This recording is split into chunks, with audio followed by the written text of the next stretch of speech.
Smile evening, everyone. Just close your eyes for 2 seconds. आप chair लेके यहाँ पे बैठ सकते. Just close your eyes for 2 minutes.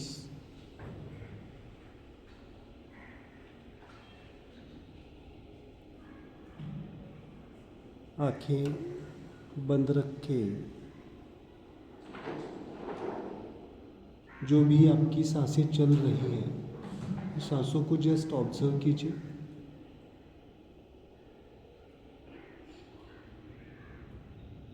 Breathe is most fundamental.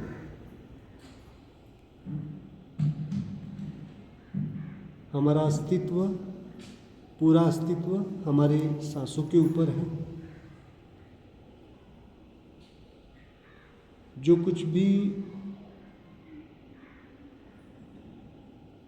कुछ भी लेवल पे हम एग्जिस्ट करते हैं, अस्तित्व में है, because of our breath. Because of our breathe.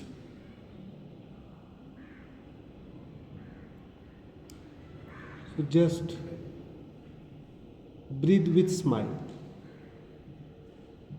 Like एक छोटा सा बच्चा जैसे स्माइल करता है. One smile is important. अगर हमारे जीवन को हमें समृद्धि की तरफ लेके जाना है, हमें लिबरेट होना है, मुक्त होना है हमारे तकलीफ़ों से, वेदनाओं से, दुख से, सो स्माइल इज़ वेरी इम्पॉर्टेंट. कहीं ना कहीं पे हम इस जीवन के जैसे जैसे इस जीवन को हम आगे लेके जा रहे हैं, वैसे कहीं ना कहीं पे स्माइल गायब हो चुकी है. आनंद, स्माइल का मतलब है आनंद. सो आज का टॉपिक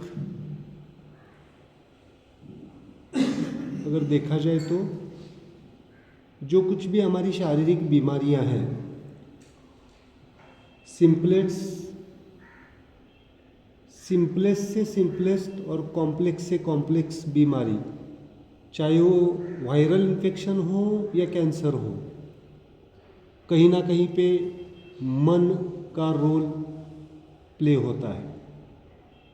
चाहे वो डायबिटीज़ हो, हाइपरटेंशन हो, थायराइड हो, स्किन इन्फेक्शंस हो, एनीथिंग. इसको आज थोड़ा सा हम साइंटिफिक वे से समझेंगे, कैसे हमारा मन और शरीर कनेक्टेड है.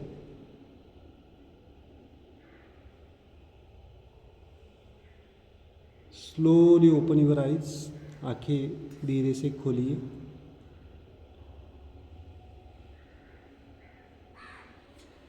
क्या आप इस बात से सहमत है आपका मन और शरीर कनेक्टेड है या नहीं है? There is connection between the mind and soul, mind and body. 99% who follows whom? मन को शरीर फॉलो करता है या शरीर मन को फॉलो करता है? 99% लेवल पे शरीर मन को फॉलो करता है.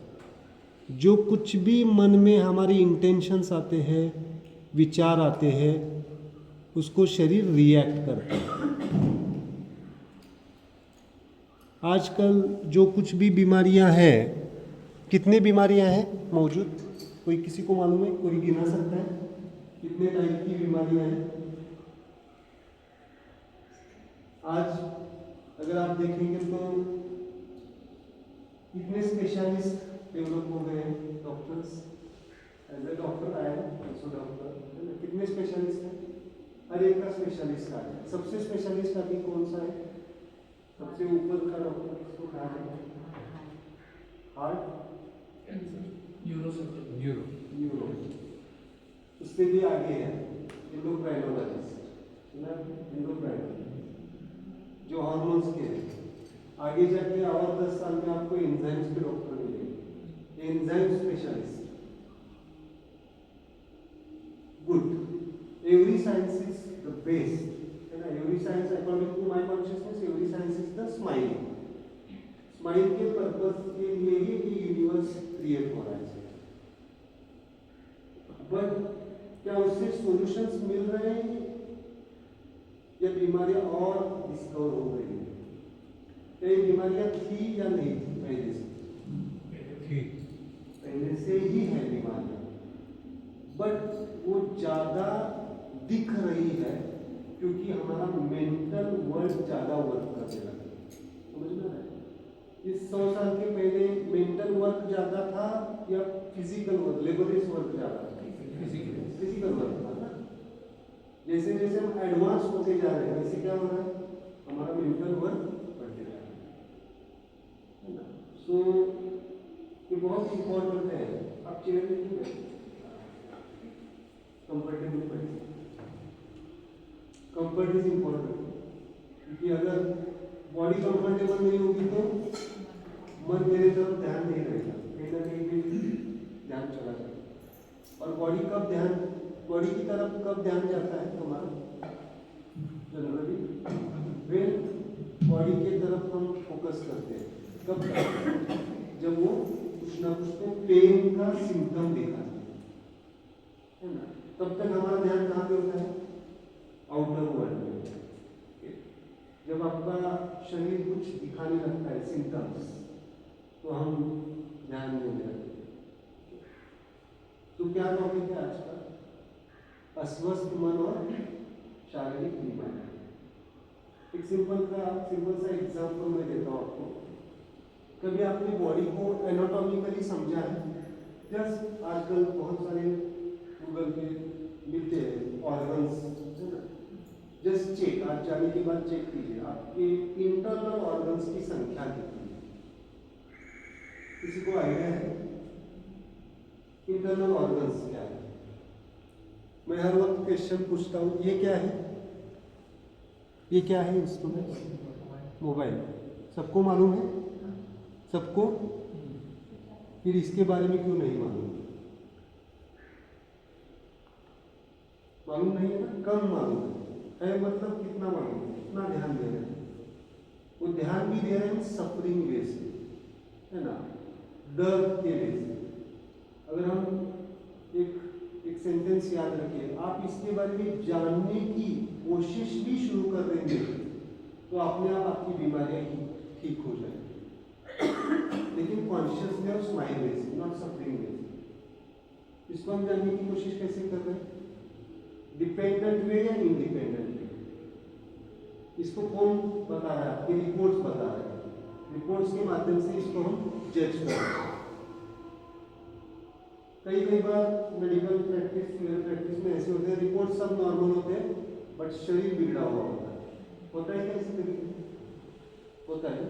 और कभी ऐसे होता है कि शरीर अच्छा होता है और रिपोर्ट्स इम्बैलेंस होते हैं। So clinical knowledge is important. तो इस आगे के काल में हमें हर एक को सेल्फ हीलिंग प्रोसेस सीखनी ही पड़ेगी, है ना। सेल्फ कैसे ठीक किया जाए? इस सेल्फ को अगर ठीक करना है तो पहले क्या करना पड़ेगा? शरीर के बारे में हमें बेसिक जानकारी होनी चाहिए और उसको कैसे हील किया जा सकता है, ठीक कैसे किया जाता है। तो ठीक करने के लिए हर वक्त दवाइयों की जरूरत है या कभी कभी बिना दवाइयों की भी चीजें ठीक होती है? सिंपल सा, आप यहाँ पे नेचुरोपैथी में तो यहाँ पे दवाइयाँ ज़्यादा है या विदाउट मेडिसिन चल रहा है? मतलब देयर इज अदर साइंस। तो मैं जो कुछ भी चिकित्सा पद्धति यूज करता हूँ उसको कहते हैं स्वयं पूर्ण। क्या कहते हैं? स्वयं पूर्ण। ये पूरी तरह से ड्रगलेस हीलिंग सिस्टम है। यहाँ पे कोई भी मेडिसिन नहीं यूज की जाती। Some techniques are there, mudras and meditation, but individualised, not common, है ना। मेडिटेशन मतलब आपको समझ में आएगा कि ओनली मन शांति, नो, होल बॉडी हीलिंग है। हम पूरे बॉडी को भी हील कर सकते हैं। इवन मैंने अभी जब आपने आंखें बंद की थी तो मैंने एक सेंटेंस यूज किया, वायरल इन्फेक्शन से कैंसर तक, any treatment for the cancer in any system, चाहे वो एलोपैथी हो, आयुर्वेदा हो, होम्योपैथी, ट्रीटमेंट मतलब पूरी तरह से क्यूरेबल ट्रीटमेंट, कोई गारंटी है नहीं, बट ऐसे कुछ केसेस है, प्रेजेंट है, even third stage, fourth stage, fifth stage के कैंसर्स हील हो चुके हैं with the self healing process. क्यों मालूम है? क्योंकि रूट कॉज को ढूंढा है। व्हाई कैंसर हैपन, क्यों आ गया, so why blockages are there, क्यों थायराइड है? कभी क्वेश्चन उठाया नहीं? तो मेडिकल साइंस तो कहती है कि 3 कॉजेस है किसी भी बीमारी। आजकल की जो दूसरी बीमारी है, lifestyle disorders, then autoimmune disorders, then genetic disorders, और चौथा है अननोन, है ना। अगर आप सब टेस्ट नॉर्मल आ गए तो क्या कहा जाता है? अननोन, अननोन ओरिजिन, ये शब्द मिलता है। बट ये अननोन कहाँ पे है? कभी पूछा है आपने? क्या कभी आपने रियलाइज करने की कोशिश की? चलो आपको कुछ नहीं है, लेकिन आपके आजू बाजू के लोग होते हैं, उनको कुछ बीमारियां होती हैं, अननोन कॉज है। कैंसर से जैसी बीमारियों का अभी कॉजेस क्या है? ज़्यादा से ज़्यादा अननोन। 70% कैंसर के कॉज नहीं मिल पा रहे, है ना, अननोन। तो इसका कॉज आता है सीधे सीधे आपके इंटरनल वर्ल्ड से, है ना। हमारे सेल्फ एक्सटर्नल वर्ल्ड है और एक इंटरनल वर्ल्ड है, that is the mind. Okay, mind is not equal to the brain. ये कंफ्यूजन से दूर हो जाओ, है ना। कभी कभी ब्रेन को ही माइंड कहा जाता है, नो। अभी आपका मन कहीं पे जाके आ सकता है, नहीं आ सकता? जाके आ सकता है ना।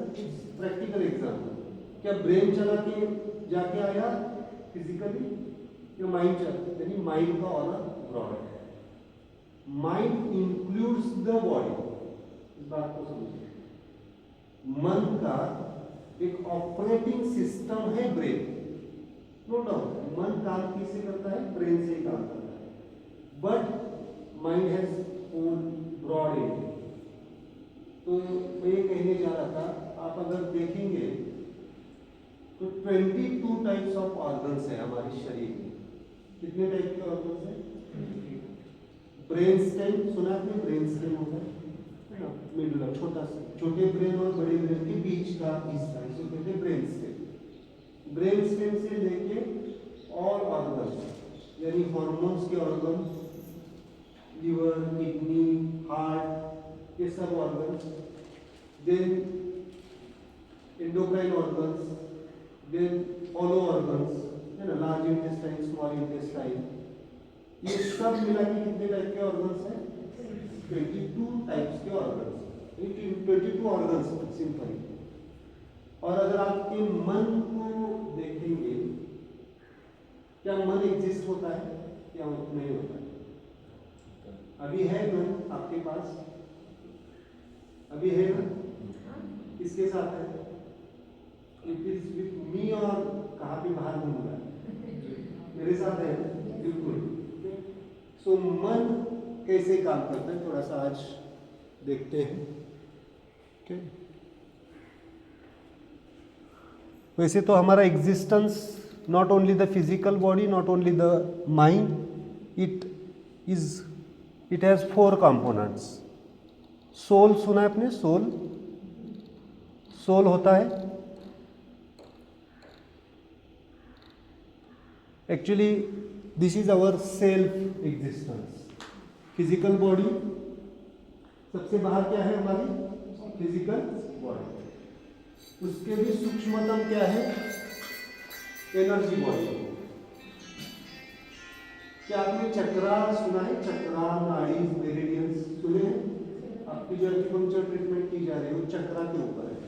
चक्रा, 7 chakra, that is the metaphysical body, है ना। Physical body is operated by our metaphysical body. उसके भी सूक्ष्मतम, यहाँ पे सूक्ष्मतम का मतलब है व्यापकता ज़्यादा होती है, वो कहाँ पे भी ट्रैवल कर सकते हैं। फिजिकल बॉडी कहाँ से कहाँ पे एक्सपांड हो सकते हैं, जितना हम फैला सकते हैं, लेकिन हमारी एनर्जी का ऑरा उससे ब्रॉड होता है। मन का भी एरिया ब्रॉड होता है, मन जितना वो जानता है वहां तक जाके टच करके आ सकता है। उसमें से भी सूक्ष्मतम मन, और मन से भी सूक्ष्मतम क्या है, हमारा सोल है। यहाँ पे सोल को सिंपल एक ही सेंटेंस में आपको इंट्रोड्यूस करूंगा। जो कुछ भी हमारी इनवॉलंटरी मूवमेंट्स होती है, इनवॉलंटरी मूवमेंट्स मतलब हमारे कंट्रोल में जो नहीं है, उसको कहा जाता है इनवॉलंटरी मूवमेंट्स। वो कौन एक्टिवेट करता है, सोल। मतलब आपकी सांसें, ब्रीथ चल रही है ना, चलो 20 मिनट सांस मत ले लो, हो सकता है क्या? मन ने अगर डिसाइड किया, डिटरमाइन किया कि अभी अगले 20 मिनट सांस नहीं लेना है, चलेगा? नहीं चलेगा, मतलब soling is there. Sleep is again the character of your soul chart. क्या नींद को रोका जा सकता है? कुछ क्षणों के लिए, कुछ घंटों के लिए रोका सकता है, लेकिन अगले 20 दिन नहीं सोना है, हो सकता है? नहीं हो सकता। That is the soling. मतलब जो कुछ भी your body movements, even your hormone secretions, जो कुछ भी सूक्ष्म लेवल की क्रियाएं हैं, वो कौन करता है? सोल। तो आज का टॉपिक हम सिंपल ले रहे हैं, मन और बॉडी, ये चारों बिगड़ जाते हैं। कोई भी डिसीज अगर होता है हमें, तो खाली फिजिकल बॉडी पे नहीं होता है, वो हमारे सोल से शुरुआत होती है।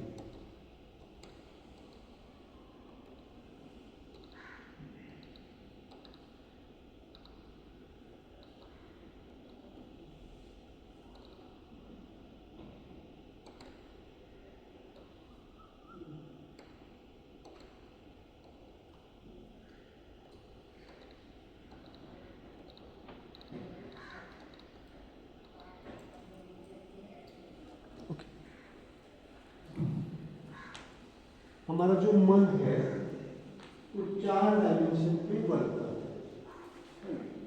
कौन से डायमेंशन है? स्पिरिट। स्पिरिट का मतलब है यहाँ पे शुद्ध भाव, है ना, मतलब एक इंस्टिंक्ट कह सकते हैं उसको, स्पिरिट।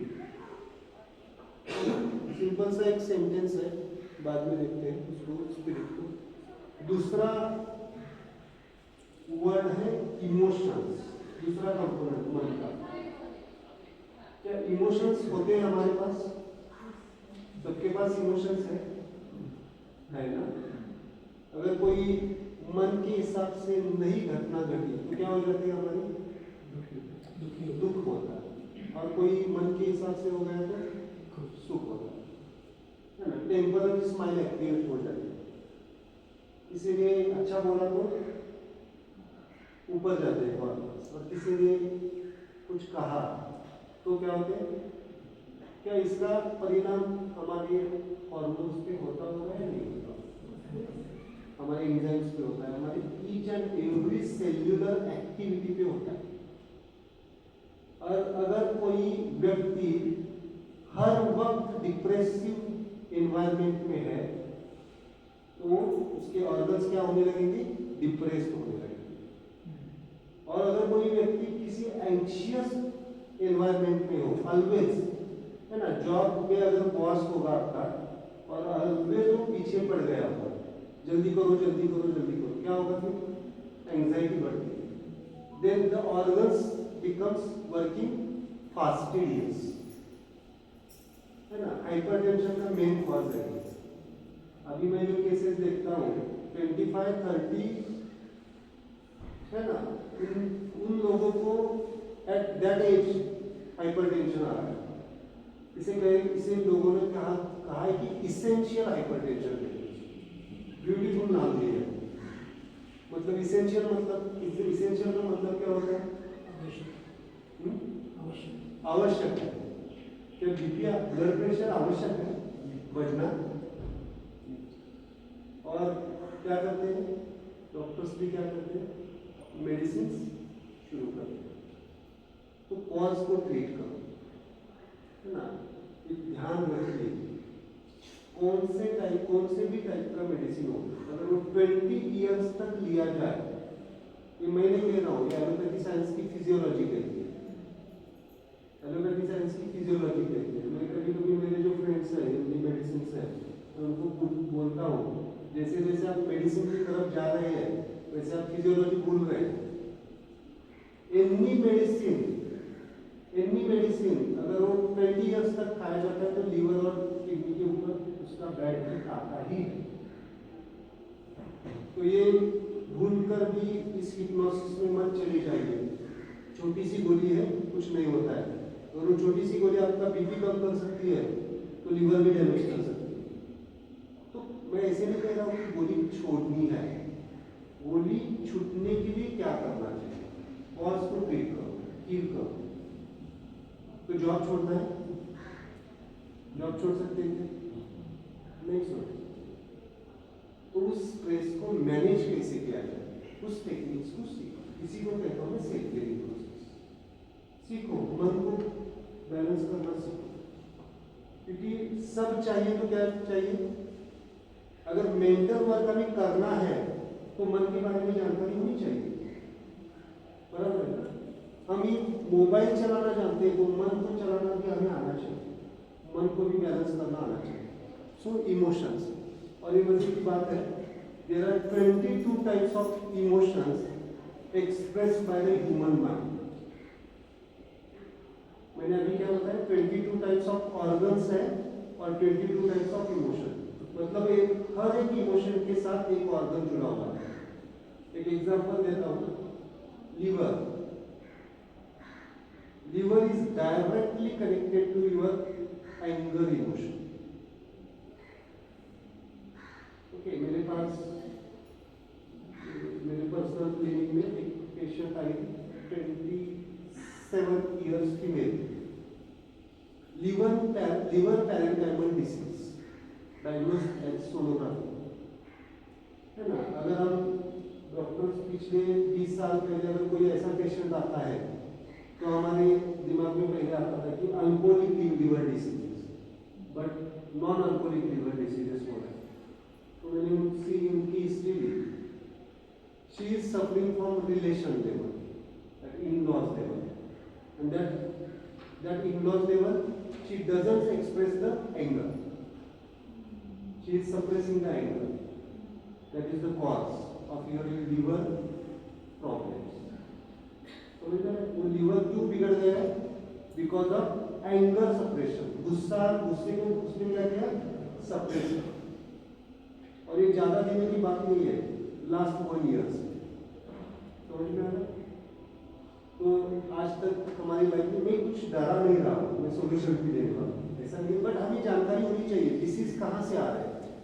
मेडिकल साइंस के पास आज डायग्नोसिस के लिए माध्यम नहीं है, तो अगर आप रूट लेवल पे उसको हील करेंगे तो क्या हो जाएगा, ठीक हो जाएगा। I do some just mudras according to her anger emotions and then naturally 3 to 6 months में रिजॉल्व हो जाएगा। अगर आप रूट से उसको खिला देंगे तो क्या हो जाएगा, ठीक हो जाएगा। और ऊपर हम कोई भी मेडिसिन दे दो, चलो एलोपैथिक में लीव 52 भी ले लेंगे, है ना, लीव 52 आपको सबसे मालूम है लीवर के लिए, क्या इससे इमोशंस बदल जाएंगे, नहीं बदल जाएगा। माइंड तो नहीं बदलेगा कोई मेडिसिन से, कोई भी मेडिसिन दे दो, आयुर्वेदा दे दो, एलोपैथी दे दो, होम्योपैथी दे दो, that doesn't work on the this level. आपके बॉडी के ब्रेन को ठीक कर सकता है, आपके माइंड को ठीक नहीं कर सकता। So emotions, 22 types of emotions and 22 types of organs. और एक एग्जांपल लेते हैं, kidney, which emotion, any guess, कोई emotion, stress is the common, but emotions, fear emotion, fear, डर। अगर डर के कंडीशन में कुछ बच्चे नेफ्रोटिक सिंड्रोम सुना है, नेफ्रोटिक बच्चों को नेफ्रोटिक सिंड्रोम हो जाता है, आजकल के बहुत सारे बच्चों को स्वेलिंग आ जाता है, आइज के नीचे स्वेलिंग आता है, किडनी फंक्शन डिस्टर्ब, बहुत सारे। अगर आप 10 पेशेंट्स देखेंगे बच्चे तो at least 1 to 2 patients are nephrotic. आज पेडियाट्रिशियन के सामने बहुत बड़ा चैलेंज है वो नेफ्रोटिक को कैसे ठीक, क्योंकि अगर ये 5 साल या 10 साल में ही उनकी किडनी काम करना कम कर रही तो अगले 20-25 साल में फेल्योर होता है। फियर, ये फियर किसका हो सकता है? Too much expectation from mother and father. मैं कभी कभी बता रहा हूँ उनको, आपके जीवन में आपने जो अचीव नहीं किया है उसको आपके बच्चों के ऊपर मत लाओ, उनकी लाइफ जिए दो। एक कॉमन मिलता है मेरे जब मैं हिस्ट्री लेता हूँ, ओके, क्योंकि हर सोल की जर्नी अलग है ना। अगर मुझे डॉक्टर मैं नहीं बन पाया तो बच्चा डॉक्टर होना ही चाहिए ऐसा कुछ नहीं है, कॉमनली मिलता है। That fear, even teachers fear, any fear, okay, so fear is the emotion of your kidneys। ऐसे हर एक इमोशन का हर एक ऑर्गन है। मैं तो इमोशन की बात कर रहा हूँ। इमोशन के साथ और एक चीज होती है विचार। सुना है क्या विचार होते हैं आपके? ओवर थिंकिंग होता है नहीं होता है? किसी एक ही चीज को लेके बार बार आप रिपीट करते हैं ना। ओसीडी सुना होगा, OCD obsessive compulsive disorder, pattern है। OCD is not equal to the overthinking, but एक पैटर्न है। क्या विचारों का असर होता है हमारे ऊपर? होता है, जरूर होता है। तो विचारों को विचार होने चाहिए नहीं होने चाहिए? ये तो जिंदगी कैसी चाहिए? विचार तो होना चाहिए कुछ तो काम।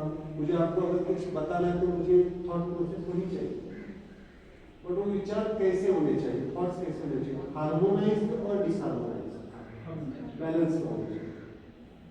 दैट इज द थॉट, है ना। हर एक विचार के साथ हर एक ऑर्गन जुड़ा हुआ है, हर एक एंटिटी जुड़ी हुई है।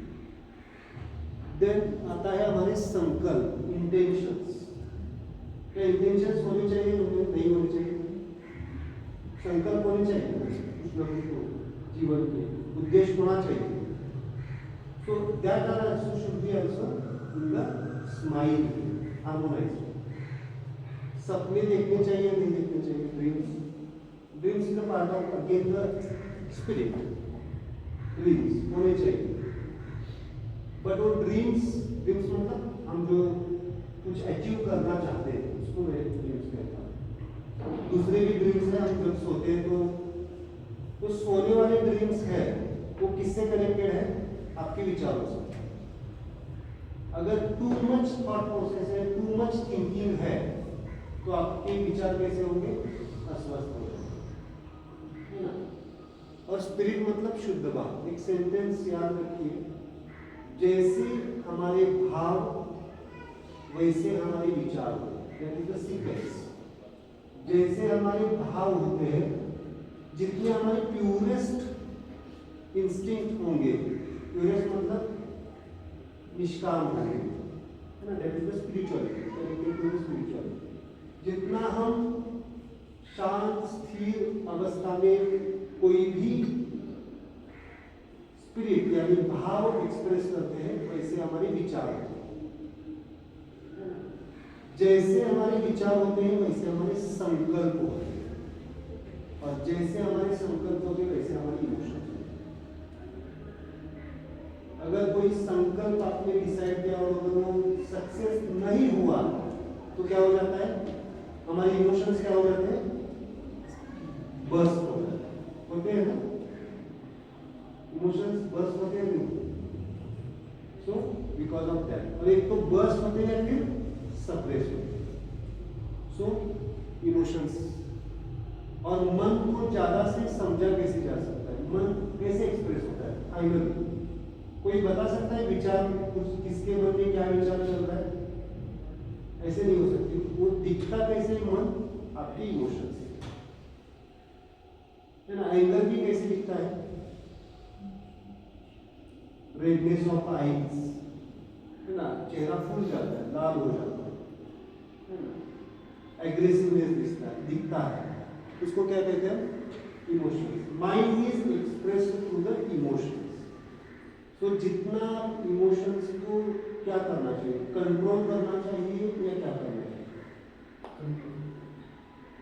बैलेंस बैलेंस कंट्रोल करने की कोशिश करेंगे तो क्या हो जाएंगे, सप्रेस हो जाएंगे कुछ क्षणों के लिए, कुछ दिनों के लिए, और बाद में क्या हो जाएंगे, ब्लास्ट। क्या होता है, कभी देखा है आपने, कभी सुन देखा है आपने, किसी को आपने सप्रेस किया और आप या फिर आप सप्रेस हो गए, तो कभी कभी क्या करते हैं, लॉक करते हो, रोना शुरू कर देते हैं। That is actually healing process but not the harmonious healing. आज एक प्रोसेस बहुत सारे साइकोलॉजिस्ट यूज करते हैं, वेंट आउट। मेरे पास एक केस आया था, एक्सप्लेन करना चाहूँगा, तो आप भी बताइए इसका गुड तरीका या कुछ डिसहार्मोनी।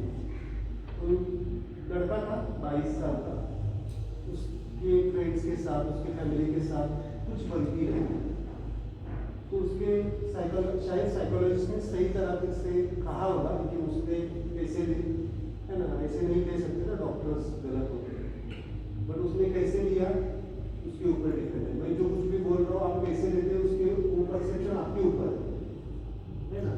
तो उसने कहा कि मुझे उन्होंने वेंट आउट करना सिखाया, तो वेंट आउट करना है तो क्या करते हो, पूरा पूछा उससे। वेंट आउट मतलब मैं देखता हूँ कि उस व्यक्ति का चेहरा लेके आता हूँ सामने और गालियाँ लेता हूँ, दैट इज द राइट में वेंट इमोशंस को बाहर निकालना, that is not to smile.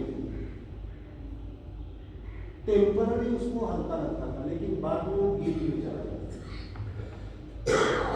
Guilt आता है ना, वी आर ह्यूमंस, है ना, मनुष्य है, हम कोई भी क्रिया करते हैं उसका गिल्ट आता है नहीं आता है। और मेरे कॉन्शियसनेस से ये है, उस क्रिया से ज्यादा वो गिल्ट हमें ज्यादा तकलीफ देता है। बहुत बार डिसीजंस लेने पड़ते हैं लोगों को। कभी मैं ऐसे विजिट में गया था, मैं एग्जाम्पल बता रहा हूँ कि आपको समझ में आ जाए कि मेरा काम क्या होता है। तो उनको एक डिसीजन लेना था, that person is at multi organ failure, but वो डिसीजन नहीं ले पा रहे हैं कि क्या करें। जो लड़कियाँ हैं, है ना, तो डॉक्टर्स ने कहा कि हम कुछ नहीं कर सकते, अभी तो हम ट्रीटमेंट स्टॉप करने की कोशिश कर रहे हैं, but they are emotionally attached. तो उनको महसूस अभी लग रहा है उनको कि अगर उनको कुछ हो गया, अगर डॉक्टर्स कह रहे हैं कि कुछ नहीं हो सकता है, तो कुछ होगा ही ना, डेथ पॉइंट पे है, तो उस डिसीजन पे नहीं आ पा रहे हैं। क्यों मालूम है, उनको लगता है कि हमारी वजह से उनकी डेथ हो जाएगी। होता है कभी कभी, कभी कभी आपको कंसेंट की जाती है, वेंटिलेटर निकाले या ना निकाले। मेरे पास केसेस है, उसके बाद में लोगों को डायबिटीज हो रही है उस गिल्ट की वजह से। तो मैं क्यों बता रहा हूँ आपको, क्योंकि बहुत बार बहुत सारे लोग सालों तक मेडिसिन ले ही रहे हैं बिना रूट कॉज को छुए। रूट कॉजेस है, उस रूट कॉजेस को हील करो, योर डिसीज बिकम्स रिवर्स। समझ में आ रहा है मुझे क्या कहना है। सो इसके ऊपर हमें काम करना पड़ेगा, क्योंकि मन इज वेरी इंपॉर्टेंट। और 90 आपकी कोई भी बीमारी हो, पहले ही कहा, छोटी सी छोटी बीमारी हो या बड़ी सी बेटी बीमारी हो, इवन ओबेसिटी हो, ओबेसिटी यहाँ पे 4 ओबेसिटी मिलेंगे आपको। फिजिकल ओबेसिटी तो है ही, but mind obesity, mind obesity मतलब एक्चुअली बीएमआई से, है ना, बॉडी मेटाबॉलिक इंडेक्स से आपका वेट ठीक होता है, बट कोई जाते जाते आपको बोलता है थोड़ा सा फैट हो गए हो, आपका दिमाग सोचने लगता है अरे मैं फैट हो गया, दैट इज माइंड ओबेसिटी। और वो रियलिस्टिक में फैट हो जाते हैं उस चिंता के कारण। ये कारण है क्योंकि हम आज तक कहाँ पे काम कर रहे हैं। चलो आप थोड़ा सा कॉन्शियस है आज, इसलिए आप बॉडी की तरफ ध्यान देके नेचुरोपैथी सेंटर में तो ज्वाइन हो। लेकिन बहुत सारे लोग क्या कर रहे हैं, they are taking only the medicine. और मैंने अभी कहा एनी मेडिसिन इवन आपका फूड डिसहार्मनी में लेके दिया जाए तो आपको डैमेज करता है, that is the medicine, that is the chemical, है ना। उसको लीवर से और किडनी से पास होना ही पड़ता है। तो मुझे एक सिंपल सा आंसर दीजिए, हमारी आयु घट गई है या बढ़ गई है? Quality of life no doubt अच्छी हो गई है मेडिसिन के कारण, जो अर्ली डेथ होते थे वो, बट आयुमान जो 100 साल जीते थे व्यक्ति वो कितने साल में चले जाते? 60, 70। क्या मालूम है इसका कॉज क्या है? According to WHO world health organisation, third cause of death और अर्ली लाइफ कम होने का, that is the medicine, drug use. तो मैं जो कुछ भी सिखाता हूँ, क्या सिखाता हूँ? ड्रगलेस थेरेपी, सिंपलेस्ट टेक्निक्स है और ये सीखना पड़ेगा ही, क्योंकि कोविड के दौरान मैंने देखा, कोविड के दौरान कोई हेल्प करने के लिए आया था आपको हील होना था। मेडिसिन ने हील नहीं किया, आपके विल पावर ने हील किया। बहुत सारे पेशेंट्स को विल पावर ने हील किया, है ना, क्योंकि इतना डरा हुआ, that is the common fear. Okay, so just एक 5 मिनट का मेडिटेशन देते। चलो मुझे बताओ, गुस्सा आता है तो कौन सी फिंगर बाहर आती है? हाथ में से कौन सी फिंगर बाहर आती है? दिखाओ सर। पॉइंट, जो कोई व्यक्ति के ऊपर, आपके जीवन में किसी के ऊपर गुस्सा है, जस्ट आज लिबरेट हो जाओ, कौन सी फिंगर आती है बाहर? दिस। और गुस्सा किसको आता है? सोल को आता है, बॉडी। गुस्सा मतलब जनरेट कहाँ पे होता है? सोल के लेवल पे, बॉडी लेवल पे, माइंड लेवल पे, mind. So this is your mind. आज हम इसको बैलेंस करेंगे।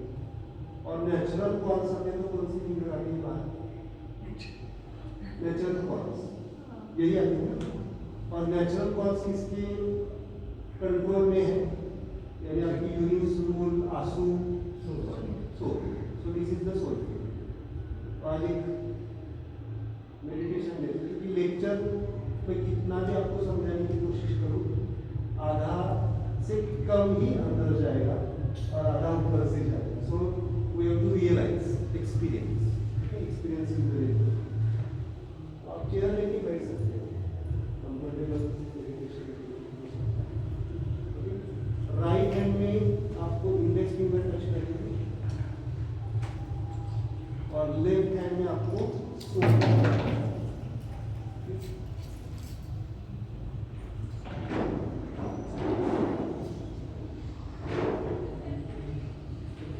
just close your eyes.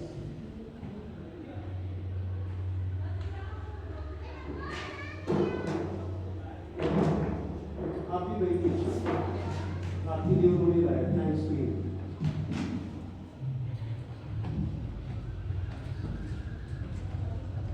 क्योंकि बॉडी कंफर्टेबल रखेंगे तो आपका मेडिटेशन प्रॉपर हो जाएगा।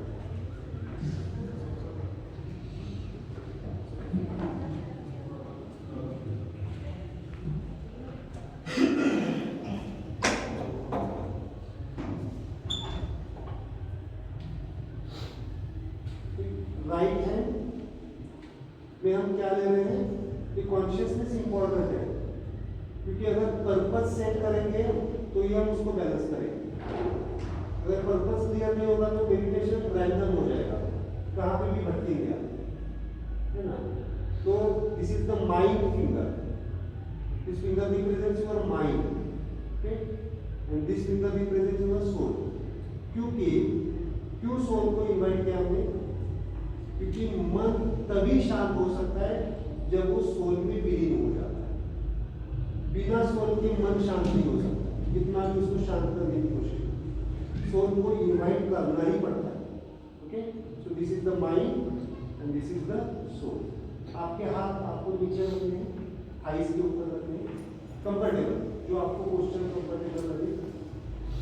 जस्ट एक बार मोबाइल लोगों के उनको साइलेंट कीजिए, मेरा एक्सपीरियंस है, जब आप पिक स्माइल पे होते हैं तो किसी का बचता है,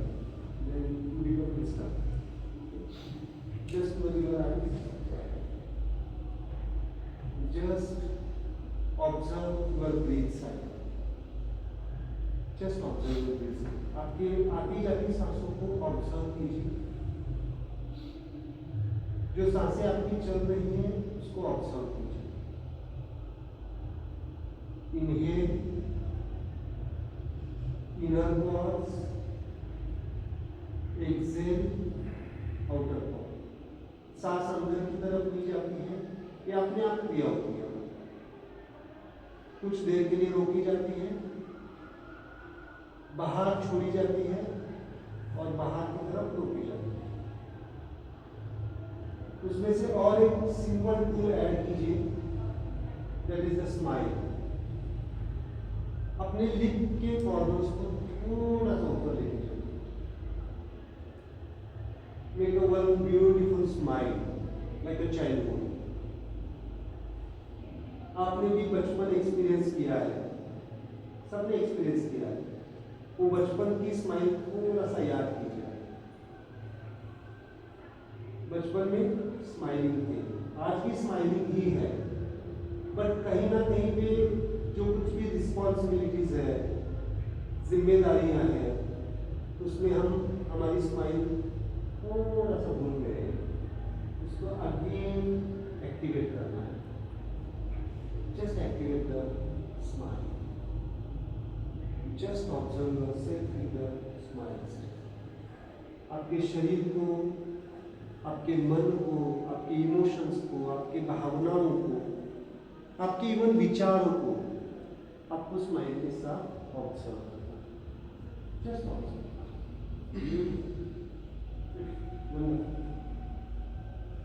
अगले 5 minute just observe yourself with smile. Just observe yourself with the smile. और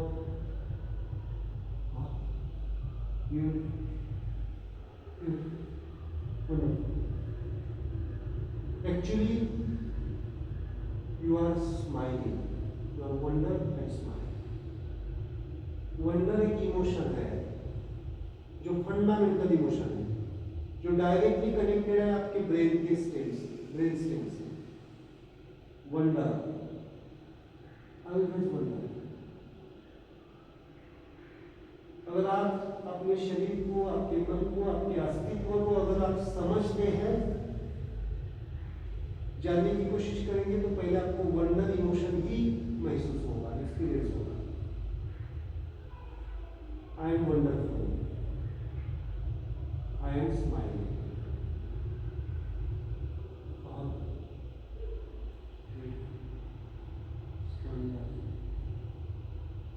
I am smiling, I am wonderful. Wonder emotion से ही बाकी के इमोशंस निकले हैं, 22 टाइप्स ऑफ इमोशंस। वैसे ही ब्रेन स्टेम से ही और ऑर्गन्स इवॉल्व हो चुके हैं, 22 टाइप्स ऑफ ऑर्गन्स। तो आज हम दोनों को बैलेंस करने जा रहे हैं with the help of soul chakra, mind as well as physical body. बहुत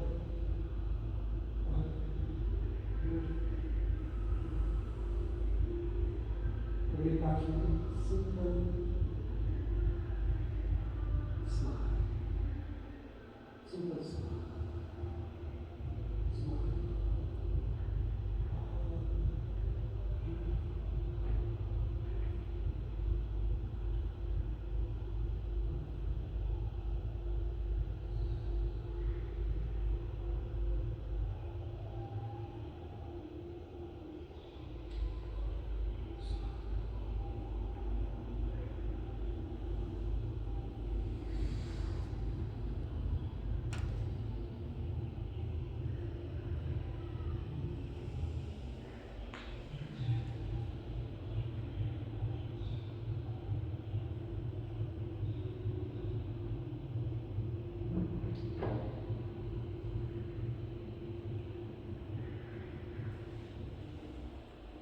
Beautiful. Wonder and smile. Smile is the solution of everything in this world. Smile is the solution of everything in this world. Smile is the solution of everything in this world.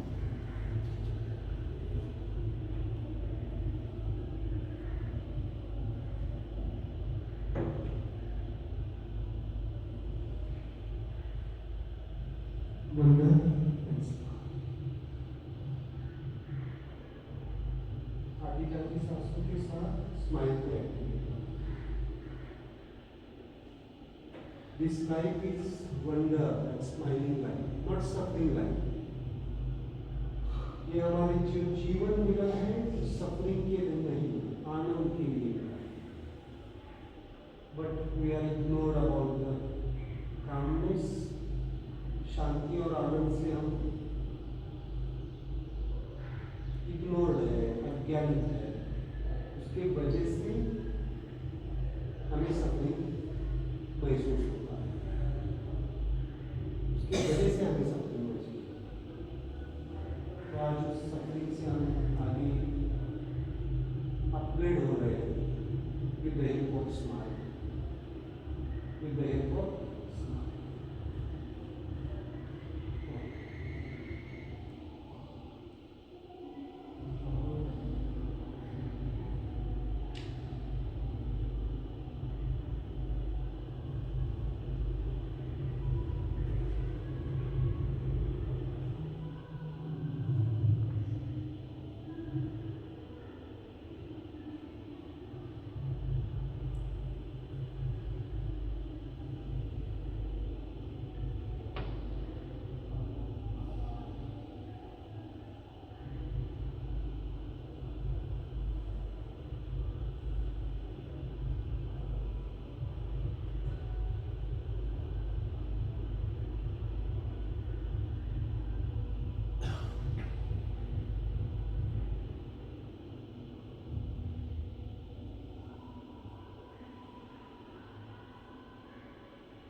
जब आपके soul level से आपको एक महसूस हो मुझे आप इस वक्त बाहर आना है, देन अपने आप आपके आगे हो जाएगी.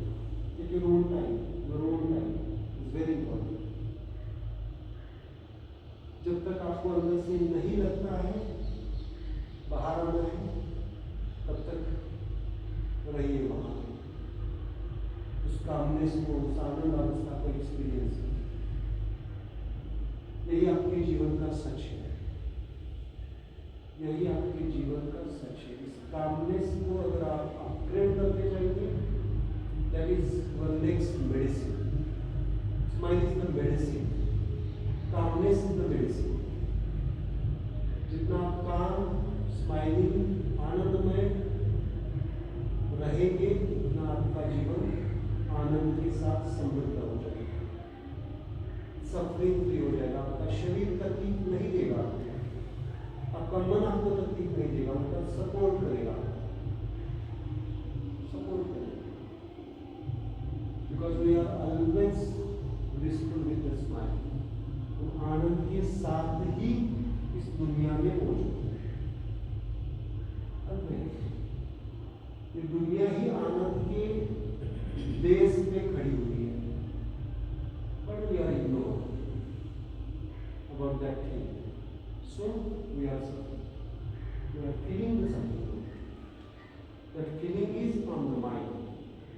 Not the soul chart, not the life. चेतना के लेवल पे वो फीलिंग नहीं होता है।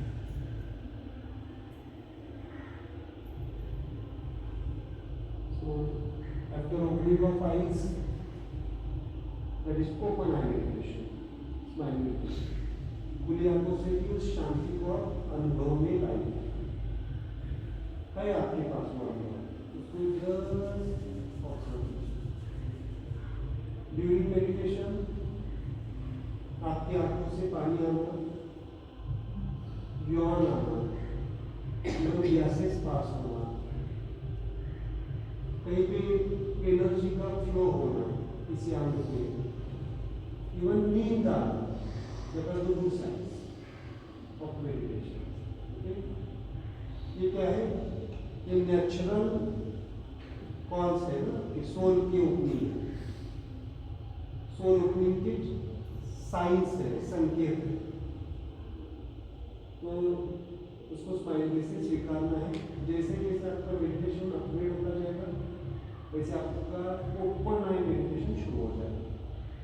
क्योंकि अभी जीना है ओपन आई से या बंद आना चाहिए, ओपन आई से जीना है। खुली आंखों से भी आपका मेडिटेशन होना चाहिए। इसे कहते हैं साक्षी मेडिटेशन। भगवद गीता का जो सार है, साक्षी में बहुत सारे सेंट संतों ने उसके ऊपर काम किया है, उन्होंने रियलाइजेशन दिए हैं, but we are ignored about that also. So आगे के भविष्य में अगर हमें आनंद के साथ सफरिंग फ्री लाइफ जीनी है, ये प्रोसेसेस हमें सीखने ही पड़ेंगे। जैसे हमने सीखा है ना, हमने BA किया है, इंजीनियरिंग किया है, मेडिकल किया है, जो कुछ भी किया है किसके लिए किया है? हमने एक्सटर्नल सेल्फ के लिए किया है। हमें इंटरनल सेल्फ को समझने के लिए हमें मेडिटेशन टेक्निक्स को सीखना पड़ेगा। Advance techniques, it's not the simplest techniques, advance. मैंने अभी जनरलाइज मेडिटेशन दिया, बट